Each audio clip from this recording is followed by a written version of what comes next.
伫台南市议会民政教育委员会召集人许佑仁甲林美妍的号召，包括委员会成员严爱达理，以及南关线在地议员杜素银、郭凤仪、吴宇环甲郑嘉欣等，以及市府体育局长陈良乾甲林德区长，上午实地会勘林德运动公园。一方面希望争取游泳池的活化，另外嘛希望争取咱市第4座的专门运动馆会用设伫林德运动公园。仁德运动公园的一个会勘，那我们是希望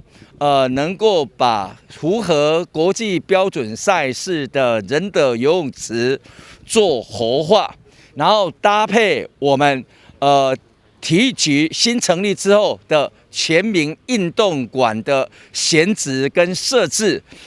在我们新东区，能够联合把经营的一个条件提升，让我们的闲置的空间可以活化，还有新兴的一个场域可以建设出来。至于经费的问题，市府体育局长陈良乾嘛回应，希望会用利用112年全国运动会伫个台南举办，以及争取2024年全国中等运动会经费来整修活化。至于专门运动馆，如果会用利用娱乐中心来改建，嘛是袂歹的选择。如果你去盖一个新的馆的话，可能经费要花很多，那时间也会拖得很长。那刚好我们现在有这样一个仁德区的运动中心在这边闲置着，那我们就从里边的结构体下去跟它做一个规划。那这个包括这个1楼的这个羽球馆，还有地下室的柔道馆啊，跆拳道馆啊，还有这个桌球馆啊，这个都可以来整建。尤其我们明年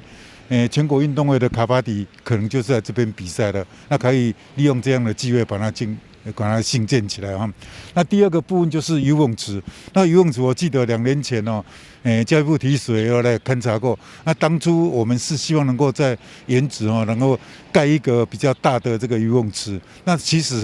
这个花费的经费非常非常的大。那我们勘察了以后，我觉得说这个游泳池如果能够来把它优化，来把它整建，那包括这个未来提供给我们民众使用，或是这个办这个全国中等学校运动会，其实都可以的。除了游泳池的活化，加争取专门运动馆，另外周边停车的问题，以及公园内道路征收拓宽，议员嘛希望体育局会用一并来处理。台南新闻联跟采访报道。